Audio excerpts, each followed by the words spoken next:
You almost have to learn that for yourself by living it as a leader. I tell people all the time when they get promoted, like, you should feel a significant amount of imposter syndrome for the next couple months, because if you don't, then this role is not big enough for you to step into, right? And I think, Jim, until you kind of live that ownership, you kind of understand what that means. You have some failures, you have some wins. It's hard to understand the agency that you have as a leader. That's a big thing we talk about a lot, is accept the agency that you have and lean into it.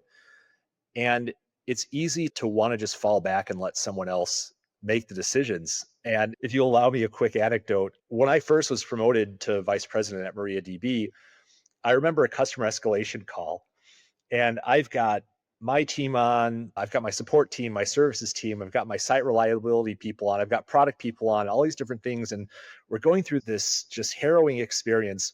And in the back of my head, I'm thinking, this isn't going well. Like, someone needs to step up and like fix this. And all of a sudden, the little voice in the back of my head said, "That's you, you idiot. You have to step up. You have to fix this. Like, take control and move it forward."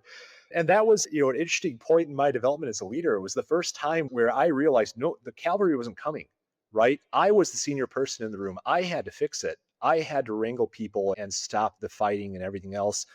And I think that's something you have to come by on your own as a leader. You have to kind of figure out when that becomes your job. You talked about the imposter syndrome. I talk about four fears of leadership, in which that's one of them, that fear of incompetence, or what we call imposter syndrome. Another one is fear of failure. And we've known that since the first time we had to bring home that report card that we knew our parents weren't going to like. But how it shows up in our organizations is that we deflect the decision making. Like you said, I want to be told what to do. And you know why? So I can point the finger to somebody else when it doesn't go right. Yeah. It's hard not to fall into that trap. And even, I consider myself a fairly senior leader. I've been doing this for a long time, and I've gone through a lot of good things and a lot of bad things. And even recently in my own, experience, my boss had to come to me a couple months ago during a really difficult time and say, "Kurt, I feel like you've been a little defensive lately." And he's like, "That's just not like you." And he's like, "Just take a step back and think about what's going on. Think about this experience and that experience." And, he said, I think you'll see that, you've been a little defensive, and I think you need to work on that." And I stopped and I thought about it. I was like, yeah, oh my God, I really have. And it's something I pride myself on not doing, right? I try to be that person that's a collaborator and is looking for every opinion.